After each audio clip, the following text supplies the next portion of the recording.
الحمد لله وكفى وسلام على عباده الذين اصطفى أما بعد فأعوذ بالله من الشيطان الرجيم بسم الله الرحمن الرحيم أينما تكونوا يدرككم الموت ولو كنتم في بروج مشيدة صدق الله المولانا العظيم وقال النبي صلى الله عليه وسلم الموت جسر يوصل الحبيب إلى الحبيب أو كما قال عليه الصلاة والتسليم.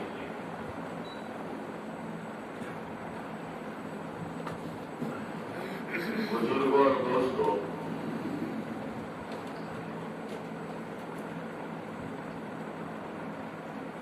اللہ تبارک و تعالی نے دنیا کو پیدا کیا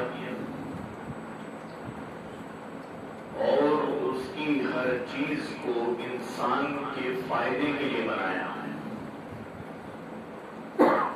نبی کریم صلی اللہ علیہ وسلم نے فرمایا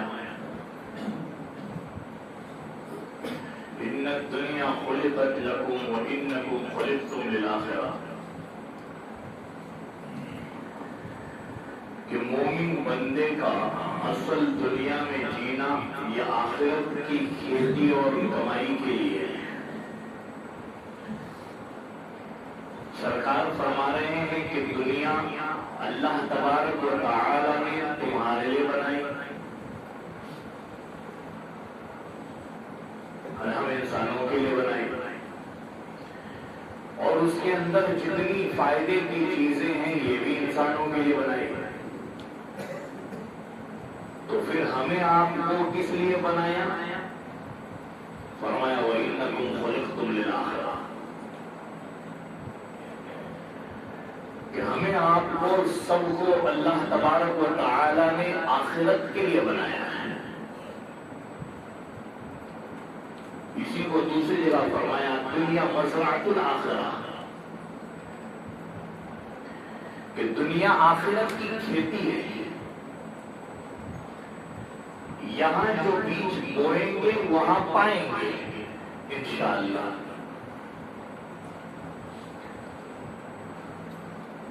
اس کے باوجود ہم نے اور آپ نے بلکہ پوری دنیا نے اپنی مقصد کو بھلا دیا. روزانہ ہم قرآن کریم کو پڑھتے ہیں، کئی آیتیں ہمارے سامنے سے گزرتی ہے. اللہ فرماتے ہیں أَفَحَسِبْتُمْ أَنَّمَا خَلَقْنَاكُمْ عَبَثًا وَأَنَّكُمْ إِلَيْنَا لَا تُرْجَعُونَ، کہ تم نے یہ خیال کر رکھا، سمجھ رکھا،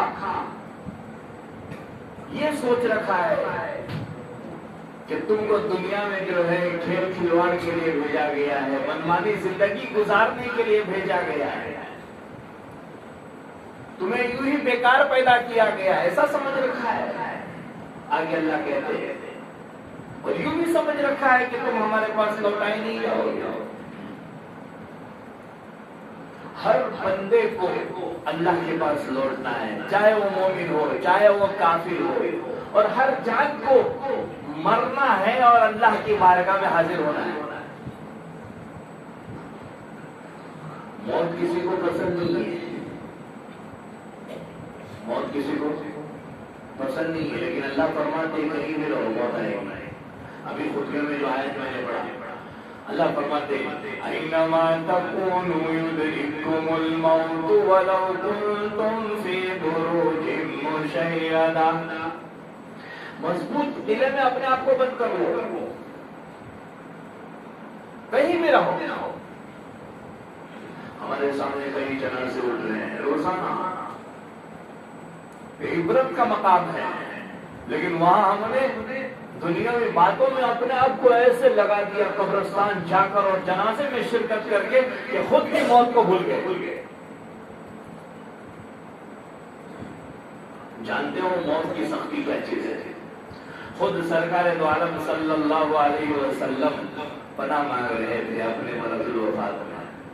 جب آخری وقت آیا ہے سرکار کا، پیالہ منگوایا ہے نبی کریم صلی اللہ علیہ وسلم نے پانی کا، بار بار اس میں حضرت عائشہ رضی اللہ تعالیٰ عنہ فرماتی ہاتھ ڈبوتے، اپنے چہرے پر پھیرتے اور پھر دعا کرتے، اللہم انی اعوذ بک من غمرات الموت و سکرات الموت. اور ٹائمنگ نہیں بتایا ہے کسی کو، چلتے چلتے پھرتے پھرتے موت آ جاتی ہے، انسان چلا جاتا ہے، پتہ ہی نہیں چلتا. ابھی سویا تھا پھر اٹھ نہیں پایا. بچہ کبھی پیدا ہونے سے پہلے ہی ماں کے پیٹ میں مر کر پھر دنیا میں آ جاتا ہے. اس ساری حقیقتوں کو ہم اپنی نظروں سے دیکھ رہے ہیں، پھر بھی اپنے رب کو بھلا دیے ہیں اور دنیا میں مگن ہیں. اچھی بات ہے، دنیا کمانا چاہیے، حلال روزی کمانا بھی نیکی ہے، لیکن بالکل اس میں ایسے ڈوب جانا جیسے کشتی سمندر میں ڈوب جاتی ہے، یہ بالکل نہایت بیوقوفی ہے. حضرت حسن رضی اللہ تعالیٰ عنہ جو نبی کریم صلی اللہ علیہ وسلم کے نواسے ہیں، بڑے نواسے ہیں، انہوں نے ایک روایت نقل کی ہے. عموماً ان کی روایتیں زیادہ نہیں ملی حدیث کی کتابوں میں. موت کی سختی کا ذکر کیا ہے کہ موت کتنی سخت ہے. روایت کرتے ہوئے فرمانے نبی کریم صلی اللہ علیہ وسلم نے فرمایا کہ موت کی تکلیف میری امت کے لیے، اللہ کے نبی فرما رہے میری امت کے لیے، میری امت کے لیے موت کی تکلیف اور سختی اس طرح ہے جس طرح سے تلوار کی 100 ضربیں لگائے. 300 ضربوں تک کا ذکر کیا ہے کہ 300 ضرب ایک آدمی کو لگا دی جائے، جتنی تکلیف اس میں ہوتی ہے ایک موت کے لیے اتنی تکلیف ہوتی ہے. اسی سے پناہ مانگی ہے سرکار نے، بلکہ ایک روایت بھلے اپنی جگہ ضعیف بھی ہو سکتی ہے، لیکن سرکار نے فرمایا کہ ملک الموت میری امت کو یہ سی تکلیف ہوگی. جب سرکار کی روح قبض ہو رہی تھی صلی اللہ علیہ وسلم، جو آخری نبی ہے اور جن کے طفیل سے دنیا بنی ہے، سارے نبیوں کی جنہوں نے امامت کی ہے، جس نبی کو معراج ہوئی ہے،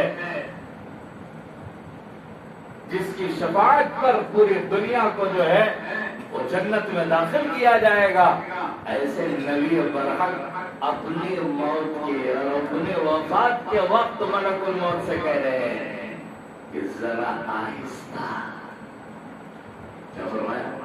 ذرا آہستہ. ہمیں آپ کو بولنے اور سننے میں وقت نہیں لگتا، لیکن پھر ہم درگزر کر جاتے ہیں. تھوڑی دیر کے لیے ناظرین سے ہم اپنے 5 منٹ روزانہ آنکھیں بند کر کے اپنی موت کو تصور میں لائیں. اس لیے فرمایا اذکروا ذکر حاضر اللذات، یعنی موت، دنیا کی لذتوں کو ختم کرنے والی چیز کو کثرت سے یاد کرو. اکثر ذکر حاضر اللذات یعنی موت. جو بندہ موت کو کثرت سے یاد کرتا ہے وہ دنیا کی رنگینیوں میں پھسلتا نہیں ہے. ہر وقت اس کو خیال رہتا ہے کہ مجھے مرنا ہے. مثال دی ہے روایت میں حضرت عمر رضی اللہ تعالیٰ عنہ نے،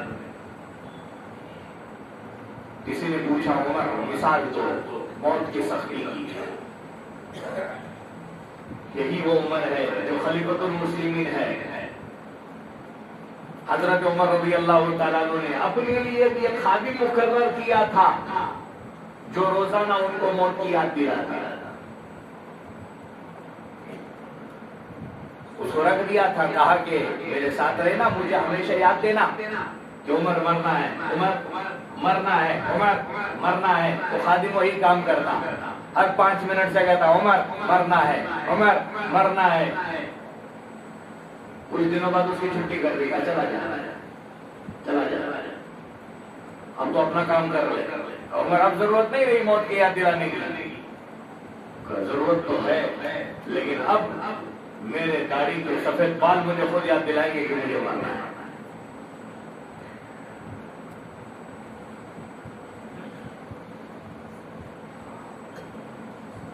بات لمبی ہو رہی ہے۔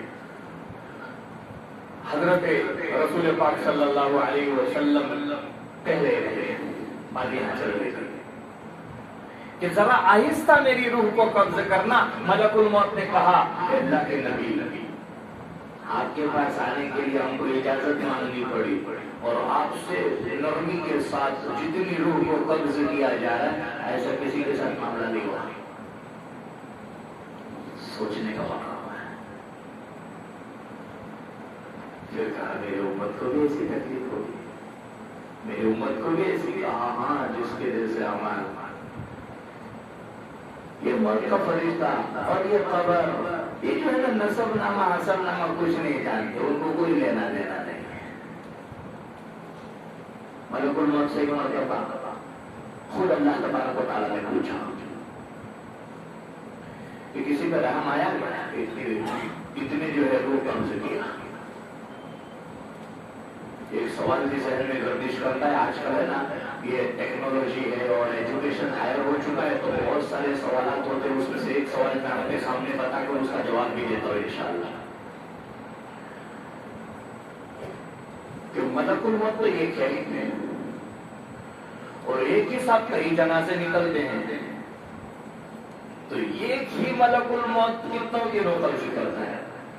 کبھی آیا آپ حضرت کو یہ سوال آیا؟ کبھی ذہن میں آیا؟ اس کا جواب بخاری شریف میں بھی ہے، کئی روایتوں میں ہے۔ مشکات شریف کی روایت اٹھا کر دیکھ لیجیے، اس میں یہ حدیث ملتی ہے، نبی کریم صلی اللہ علیہ وسلم فرما رہے ہیں کہ جب ایک نیک بندہ اس کی موت کا وقت آ جاتا ہے تو ملک الموت کے ساتھ 500 جنتی فرشتے آ جاتے ہیں۔ اب یہ کیوں آتے ہیں؟ بشارت دینے کے لیے آتے ہیں، خوشخبری دینے کے لیے آتے ہیں اور یہ اس کے اعوان ہوتے ہیں، مددگار ہوتے ہیں، معین ہوتے ہیں۔ اسی طریقے سے جب جہنمی جس کی روح قبض کرنے کا جو کافر بندہ ہوتا ہے، جو فاسق اور فاجر اور گنہگار ہوتا ہے، اس کی موت کا وقت جب ہو جاتا ہے، اللہ فرشتے کو ملک الموت کو جب بھیج دیتے اس کے ساتھ 500 جہنمی فرشتوں کو بھیج دیتے ہیں۔ روایتوں میں اس کی صراحت بھی آئی ہے، وہ 500 جنتی فرشتے اپنے ساتھ جنت کا لباس اور جنت کی خوشبوئیں لے آتے ہیں اور جہنمی 500 فرشتے بدنمائی کے ساتھ آتے ہیں اور جہنم کا لباس لے آتے ہیں۔ یہ وہ مددگار ہوتے ہیں، اس لیے یہ خیالات کو ذہن سے نکال دینا چاہیے۔ تو میں یہ عرض کر رہا تھا، نبی کریم صلی اللہ علیہ وسلم نے پوچھا، کہا اے ملک الموت کیا میری امت کو بھی ایسی تکلیف ہوگی؟ کہا جس کے جیسے اعمال ہوگے اس کے ساتھ تو ایسا فیصلہ ہوگا۔ اللہ ہم سب کو، آپ کو، پوری امت مسلمہ کو موت کی سختیوں سے بچائے، آمین۔ عزیزو، مرنا ہے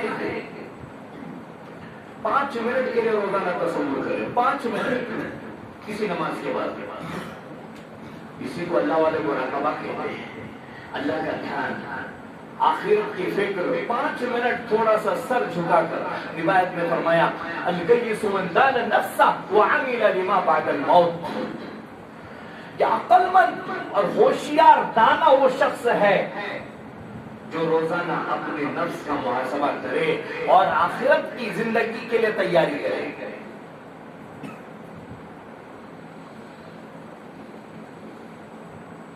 ہم صرف زبانوں سے کہہ دیتے ہیں دنیا فانی ہے، لیکن اسی فانی دنیا کے لیے ہم نے آخرت کو کھویا ہے۔ دنیا مقدر کی ملے گی، من کان یرید حرث الدنیا نؤتہ منہا۔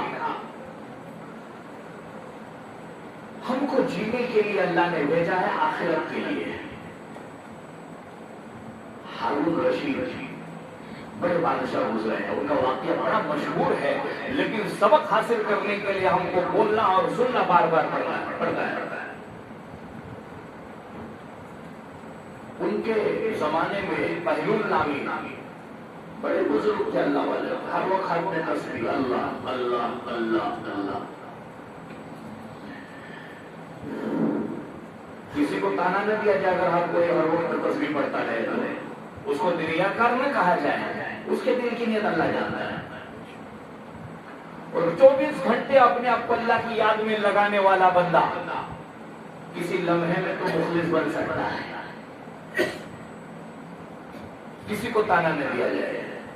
بہرحال ہارون رشید کے زمانے میں بہلول مجذومی رحمت اللہ علیہ موجود تھے۔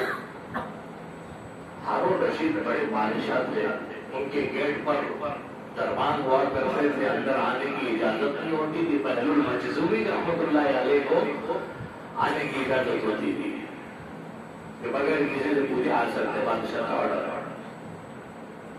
چھڑی دے دی، ہارون رشید نے کہا کہ تم سے بڑا بیوقوف کوئی ملے تو اس کو یہ تھما دینا، ایک چھوٹی سی چھڑی دے دی۔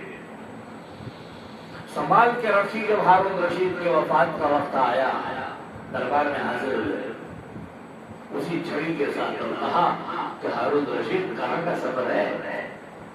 کہا ایسا سفر ہے جہاں سے واپسی ممکن نہیں ہے، کوئی نہیں آتا جو گئے وہ آئے ہی نہیں۔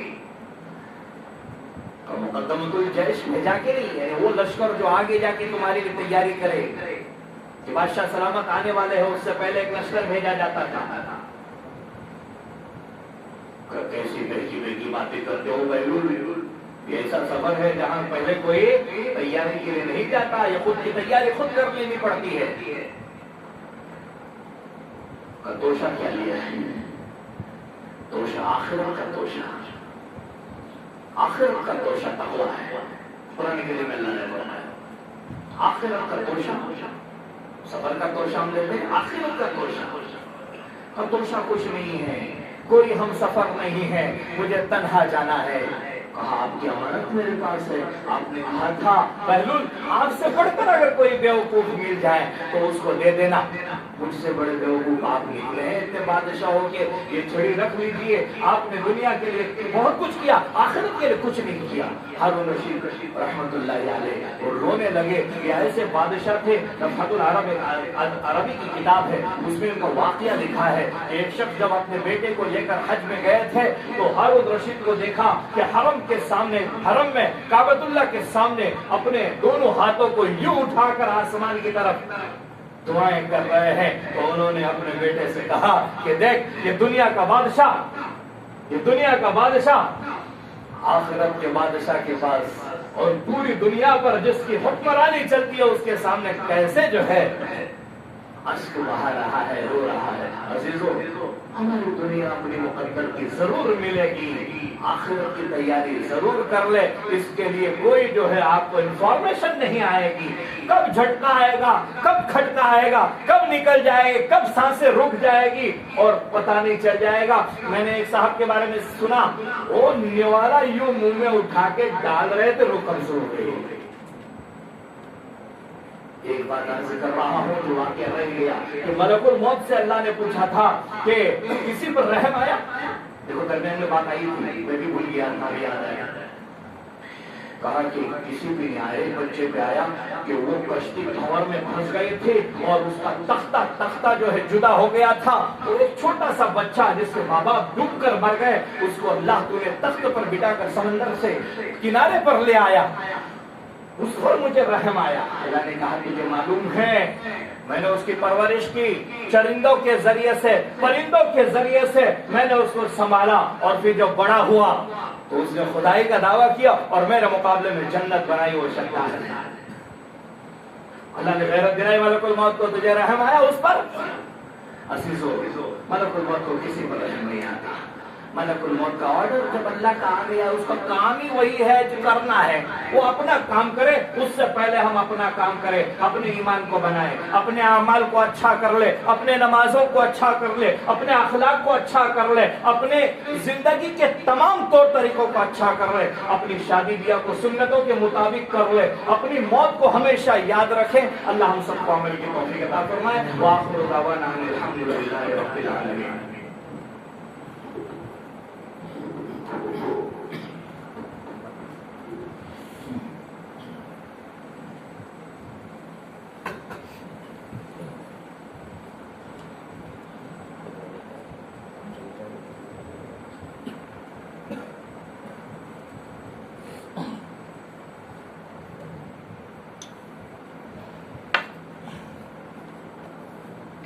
السلام علیکم ورحمۃ اللہ وبرکاتہ۔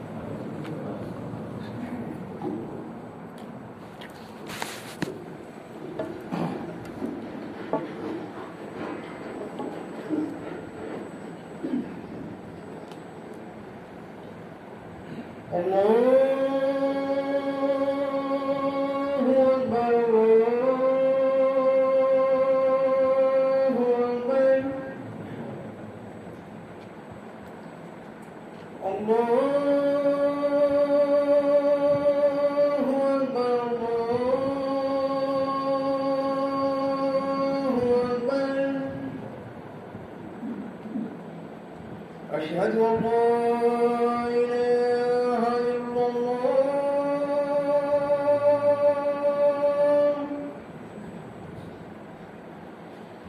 أشهد أن لا إله إلا الله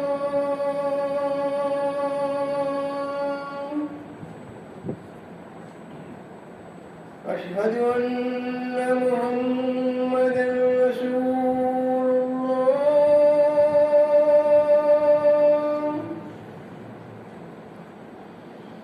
أشهد أن محمدا رسول الله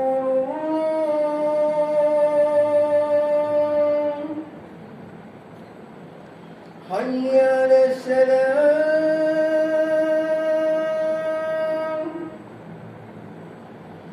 حي على السلام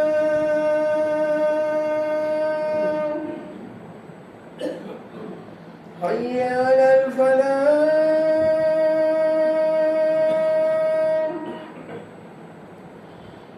حي على الفلاح